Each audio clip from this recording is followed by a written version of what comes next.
아, 어디 갔노? 오늘은 나는 무엇을 구할 것인가? 나는 무엇을 구할 것인가? 라는 주제로 하나님의 마음을 알아가도록 하겠습니다. 오늘 본문 대충 알고 계시죠? 오늘 본문은 많은 사람들이 알고 있는 내용일 것입니다. 왜냐하면 그 유명한 솔로몬이 하나님께 지혜를 구하는 장면이기 때문입니다. 아버지인 다윗의 왕위를 이어받은 솔로몬이 가장 먼저 한 것이 왕권 강화였습니다.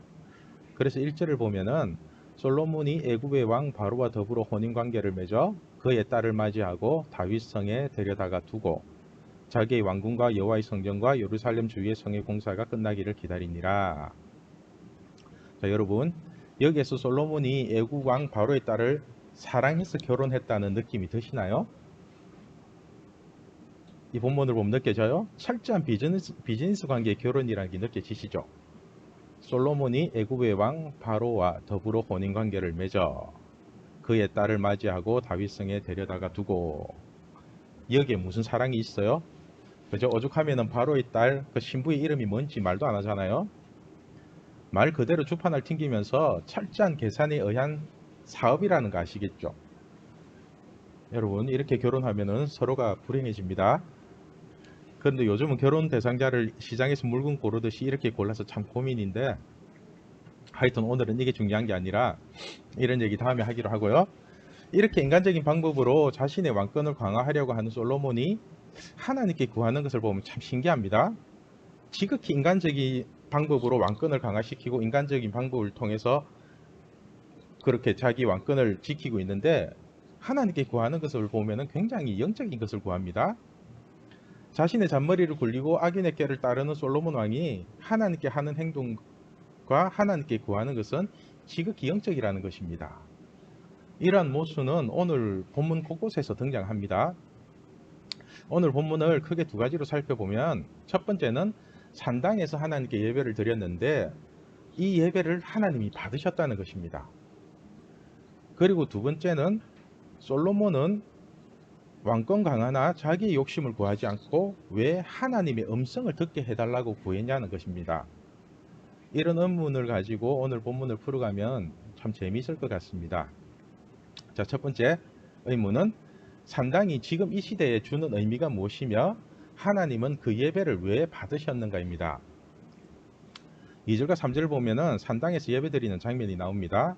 자, 2절, 그때까지 여호와의 이름을 위하여 성전을 건축하지 아니하였으므로 백성들이 산당에서 제사하며, 3절, 솔로몬이 여호와를 사랑하고 그의 아버지 다윗의 법도를 행하였으나 산당에서 제사하며 분향하였더라. 자, 여러분, 산당이 뭔지 아세요? 산당은 성경에서 좋은 의미로 사용되지 않습니다. 3절에 솔로몬이 여호와를 사랑하고 그의 아버지 다윗의 법도를 행하였으나, 그죠? 이렇게 해놓고는 산당에서 제사하며 분향하였더라. 산당이 어떤 의미인지 느껴지시죠?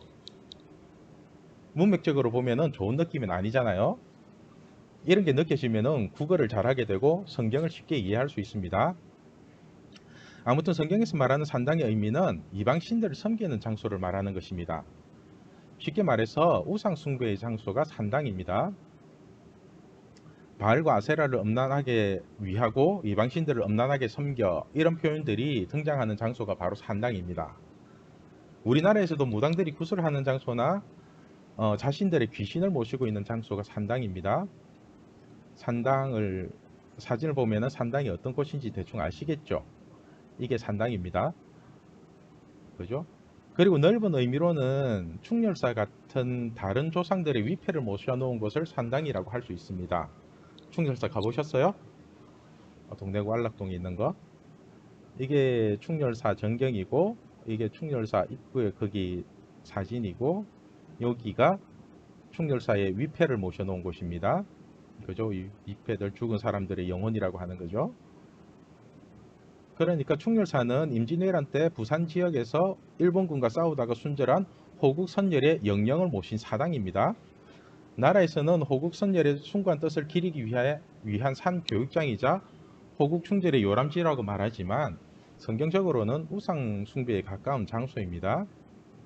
여러분, 하나님을 믿는 사람은 모든 것을 하나님 중심으로 생각을 해야 합니다.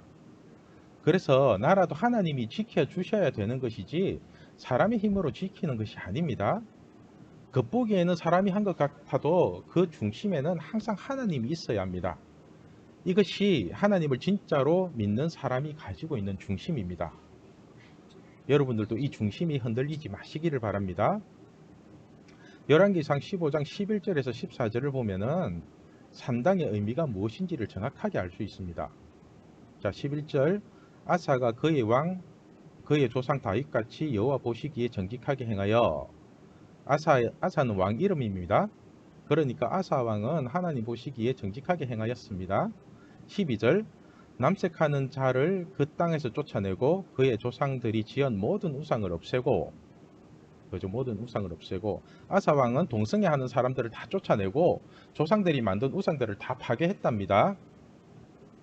자, 13절 또 그의 어머니 마아가가 혐오스러운 아세라상을 만들었으므로 태후의 위를 피하고 그 우상을 찍어 기도는 시냇가에 불살랐으나 심지어는 자기 엄마가 더러운 우상을 만드니까 태후의 자리에서 쫓아내고 그 우상을 쪼개서 땔감으로 썼다는 것입니다. 이렇게까지 철저하게 하나님의 율법을 지키는 아사 왕이 깔끔하게 처리하지 못한 것이 딱 한 가지 있습니다. 그게 뭐냐면 14절 다만 산당은 없애지 아니하니라. 그러나 아사의 마음이 일평생 여호와 앞에 온전하였으며 이렇게 되어 있는데요. 다만 산당은 없애지 아니하니라. 이 말씀 속에서 하나님의 안타까움이 느껴지십니까? 아사 왕이 모든 우상들을 다 박살내고 불태웠는데 그 우상들을 섬기는 장소인 산당은 없애지 않았다는 것입니다. 그래서 온전하기는 온전한데 이 산당 때문에 그 온전함이 옅어지는 것. 그죠? 이처럼 산당은 결코 좋은 의미가 아닙니다. 그런데 솔로몬도 어쩔 수 없이 이러한 산당에서 하나님께 제사를 드립니다. 자, 3절 4절 솔로몬이 여호와를 사랑하고 그의 아버지 다윗의 법도를 행하였으나 산당에서 제사하며 분향하였더라. 이에 왕이 제사하러 기브온으로 가니 거기는 산당이 큼이라 솔로몬이 그 제단에 1000번제를 드렸더니 자, 기브온 산당이 이렇게 생겼답니다. 이렇게 크죠? 자, 여러분 솔로몬은 하나님을 사랑하는 사람입니다. 그리고 아버지 다윗의 법도를 따라 하나님을 잘 섬긴 사람입니다. 그런데 아직 성전이 완성되지 않았기 때문에 산당에서 제사를 드린 것입니다. 어쩌면 지금 우리도 코로나로 인하여 산당에서 예배 드리는 것과 비슷합니다. 예배당은 있는데 교회에 모여서 예배를 드릴 수 없으니까 이렇게 줌으로라도 모여서 예배를 드리는 것입니다. 그러나 예배의 본질은 이렇게 영상으로 드리는 것이 아니라 함께 모여서 얼굴과 얼굴을 맞대고 드리는 것이 진정한 예배입니다. 단지 지금은 그렇게 할 수가 없으니까 임시직으로 드리는 것이지 이렇게 영상으로 드리는 예배가 결코 좋은 것은 아닙니다. 그런데 놀라운 사실은 이렇게 영상 예배를 드려도 하나님이 역사를 하신다는 것입니다.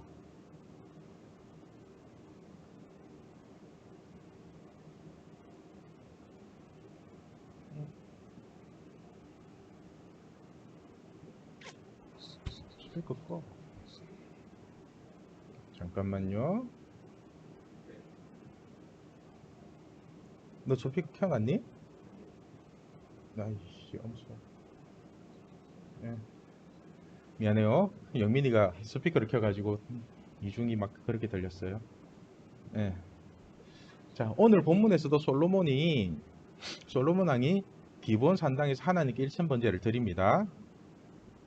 솔로몬의 1000번제는 하나님을 진짜로 사랑하는 마음의 행위를 표한 것입니다.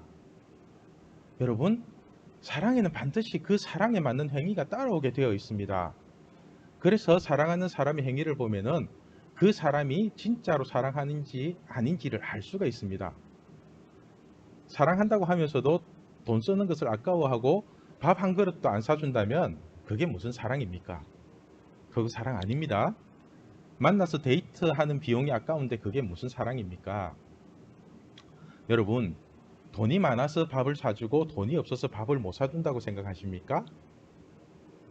여러분이 돈이 많으면 개나 소나 다 밥 사주고 다닐 거예요? 돈이 많다고 싫어하는 사람에게도 밥 사주고 그럴 것 같아요? 여러분, 돈이 많아서 밥을 사주고 돈이 없어서 밥을 못 사주는 게 아니라 사랑이 없어서 그렇습니다. 제가 여러분에게 밥을 사주고 뭐 생일 선물을 주는 게 돈이 많아서 그러겠어요? 그렇게 생각해요? 아닙니다. 여러분을 사랑해서 그러는 겁니다. 제가 여러분을 사랑하고 있는 표현을 같이 밥 먹는 걸로 표현을 하고 생일 선물을 주는 걸로 표현을 하는 겁니다. 우리나라 말에 가족을 다른 말로 뭐라고 하는지 아세요? 가족? 식구라고 하죠. 식구. 밥식자의 입구자, 식구. 그죠? 이렇게 같이 밥 먹는 사람을 한 식구라고 하잖아요. 그런데 무슨 식구끼리 밥값을 더치페이하고 식구들 밥 사주는 걸 아까워합니까? 여러분, 교회는 하나님을 아버지라고 부르는 한 식구가 모인 공간입니다. 그래서 형제님, 자매님 하면서 서로가 가족처럼 부르잖아요. 가끔 가다가 뭐 날탱이 같은 가라지가 있어서 문제지만 그래도 교회는 한 하나님을 믿는 식구의 개념으로 지내야 합니다. 그런데 식구라고 하면서 밥 한 그릇도 돈이 아까워서 못 사준다면 그러면 너무 슬프지 않나요? 저는 여러분들이 사랑하는 사람에게 밥 잘 사주는 사람이 되면 좋겠어요. 그래서 많은 사람들에게 밥을 사주기 위해서 돈도 많이 벌면 좋겠어요. 이처럼 솔로몬은 하나님을 사랑해서 일천 번제를 드렸습니다. 번제라는 것은 하나님에 대한 온전한 사랑을 표현하는 제사입니다. 하나님께 드리는 5대 제사가 있는데 뭐 번제, 소제, 화목제, 속죄제, 속건제 뭐 이렇게 있는데 이거 중요한 게 아니고 그 중에서 번제는 가죽을 제외한 모든 전체를 불살라 드리는 제사입니다. 그래서 번제에는 자신을 위해 남겨놓는 것 1도 없이 다 드린다는 뜻이 숨겨져 있습니다. 우리가 하나님께 예배 드릴 때는 우리의 마음을 번제로 드리는 것처럼 예배를 드려야 합니다. 이것이 요한복음 4장 23절, 24절 말씀입니다. 우리 23절, 24절 같이 읽을게요. 아버지께 참되게 예배하는 자들은 영과 진리로 예배할 때가 오나니 곧 이때라. 아버지께서는 자기에게 이렇게 예배하는 자들을 찾으시느니라. 하나님은 영이시니 예배하는 자가 영과 진리로 예배할지니라. 아멘. 영과 진리로 예배를 드리는 것이 구약으로 말하면 번제로 드린다는 것입니다. 그리고 하나님은 이렇게 영과 진리로 예배하는 자들을 찾으신답니다. 여러분, 명심하십시오. 하나님은 똑똑한 사람, 좋은 대학 나온 사람, 돈 많이 버는 사람, 좋은 직장을 다니는 사람을 찾는 것이 아니라 영과 진리로 하나님께 모든 것을 다 드리는 번제의 예배를 드리는 사람을 찾으신다는 사실입니다. 그러므로 여러분, 하나님께 영과 진리로 예배 드리는 사람이 되십시오. 비록 우리가 코로나 때문에 줌으로 예배를 드리지만 하나님은 언제나 영과 진리로 예배 드리는 사람을 찾으십니다. 그죠? 그런 사람이 되십시오.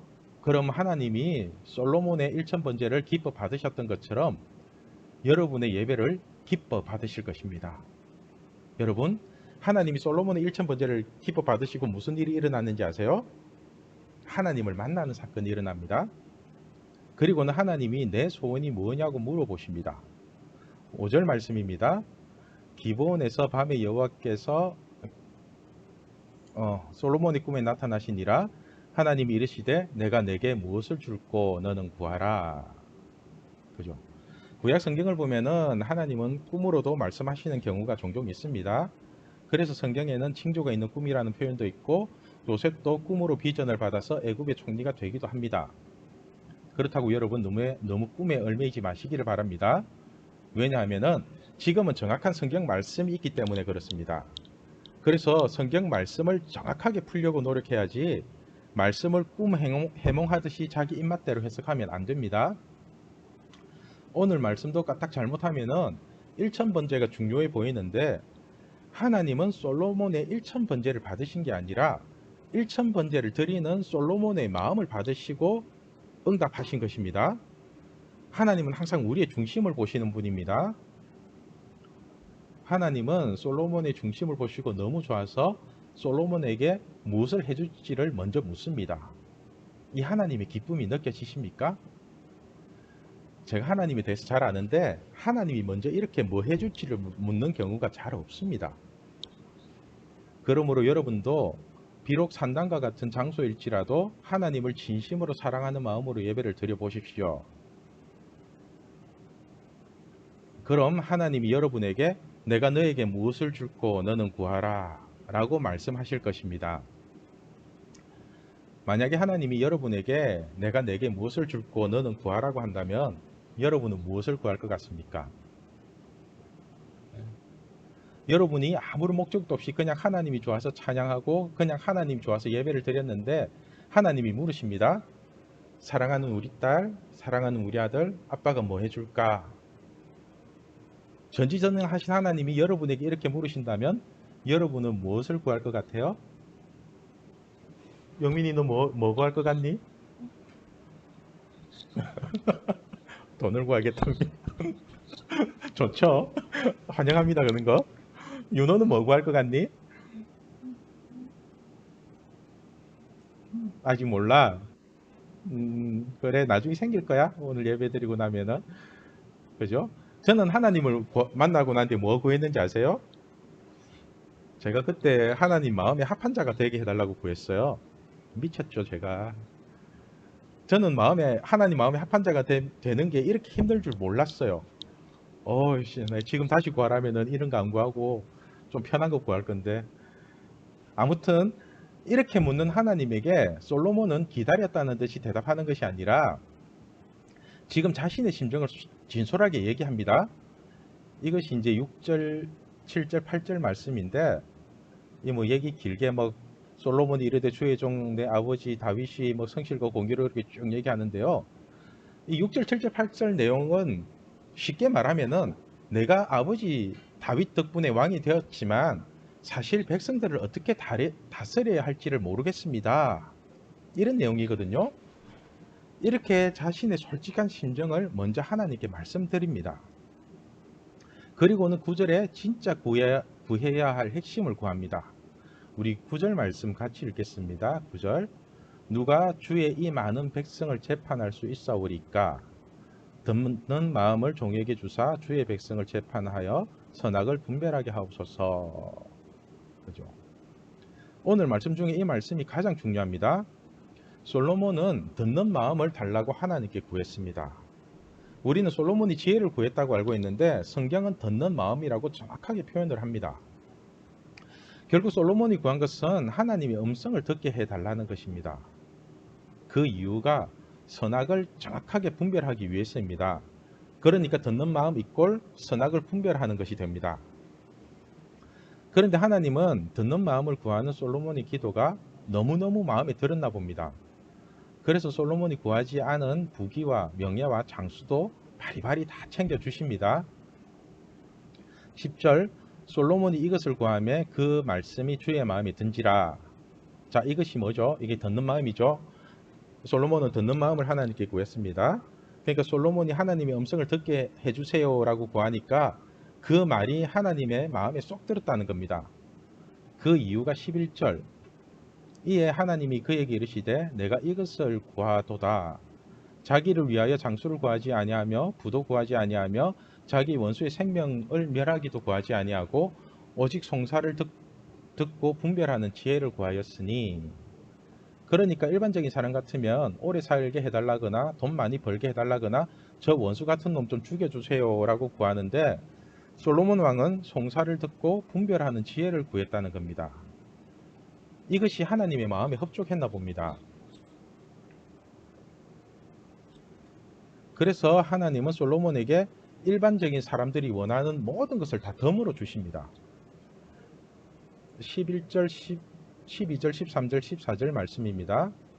내가 내 말대로 하여 내게 지혜롭고 총명한 마음을 주노니 내 앞에도 너와 같은 자가 없었거니와 내 뒤에도 너와 같은 자가 일어남이 없으리라. 자, 먼저 솔로몬 왕이 구한 지혜롭고 총명한 마음, 즉 듣는 마음을 먼저 주십니다. 그리고는 13절 내가 또 내게 구하지 아니한 부귀와 영광도 내게 주리니 내 평생의 왕들 중에 너와 같은 자가 없을 것이라. 또 솔로몬이 구하지 않은 부귀와 영광, 지금으로 말하면 돈과 명예를 주는데 세상 사람들과 비교도 되지 않을 독보적인 1위를 만들어 주시겠답니다. 또 14절, 내가 만일 내 아버지 다윗의 행함같이 내 길로 행하며 내 법도와 명령을 지키면 내가 또 내 날을 길게 하리라. 오래 살게 해주겠다는 거죠. 돈 많고 오래 살고 죽이지 않나요? 여러분은 이런 인생 살고 싶지 않나요? 그런데 조건이 뭐예요? 내 아버지 다윗이 행함같이 내 길로 행하며 내 법도와 명령을 지키면, 그죠? 뭔 말인지 아시겠어요? 하나님은 우리에게 모든 것을 다 주실 수 있는 분인데 주시면서도 항상 우려하는 것은 하나님이 주신 돈이나 명예를 가지고 우리가 하나님을 떠날까 봐. 그래서 하나님은 우리에게 마음껏 못 주시는 겁니다. 여러분이 만약에 하나님이 주시는 모든 것을 가지고 하나님을 떠나지 않을 자신이 있으면 하나님께 마음껏 구하십시오. 그 중심이 진실이라면 하나님은 여러분이 구하는 모든 것을 다 들어주실 것입니다. 여기서 우리가 좀 더 깊이 생각해 봐야 할 것은 별것 아닌 것 같은데 솔로몬이 하나님의 음성을 듣게 해달라는 기도에 왜 그렇게 기뻐했냐는 겁니다. 여러분, 솔로몬은 지금 신분이 왕이라는 걸 알고 있죠. 그죠? 솔로몬은 왕이죠. 왕은 웬만한 것을 다 가지고 있죠. 돈도 있고 명예도 있고. 그래서 사실 안 죽고 오래 사는 거나 구할까? 별로 구할 게 없지 않나요? 그런데 솔로몬은 왕으로서 하나님께 구하는 것이 아니라 종으로서 하나님께 구하는 것입니다. 솔로몬 왕이 하나님께 듣는 마음을 달라는 것은 자기 마음대로 백성을 다스리는 왕의 신분이 아니라 끝까지 하나님의 종으로 살겠다는 솔로몬의 신앙 고백입니다.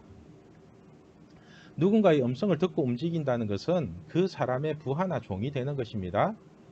그런데 솔로몬은 왕이라는 신분이었지만 철저히 하나님의 음성을 듣는 하나님의 종으로서의 삶을 선택한 것입니다. 하나님의 음성이 곧 하나님의 말씀이고 명령 아니겠습니까? 그러므로 하나님의 입장에서는 솔로몬에게 왕권을 주었지만 솔로몬은 왕으로서 하나님께 다가오는 것이 아니라 하나님의 종으로 하나님의 아들로 살겠다는 신앙 고백을 한 것입니다. 그래서 전지전능하신 하나님이 너무 기뻐서 솔로몬에게 하나님이 주실 수 있는 모든 것을 다 주신 것입니다. 여러분, 여러분의 중심이 돈이나 명예나 물질이나 예쁜 여자, 멋진 남자 이런 것에 있는 것이 아니라 온전히 하나님을 사랑하고 번제와 같은 예배를 하나님께 드려보십시오. 그럼 여러분이 구하는 모든 기도를 하나님이 다 들어주실 것입니다. 이것이 솔로몬이 구한 지혜이고 그 지혜가 바로 하나님의 음성을 듣는 것입니다. 하나님의 음성을 듣는 것, 하나님의 말씀을 듣는 것이 여러분의 인생에서 가장 중요하다는 것을 명심하시고 우리 모두가 하나님의 음성을 듣고 하나님이 주시는 모든 것을 누리는 신앙교회 중고등부가 되길 기도합니다. 자, 기도하겠습니다.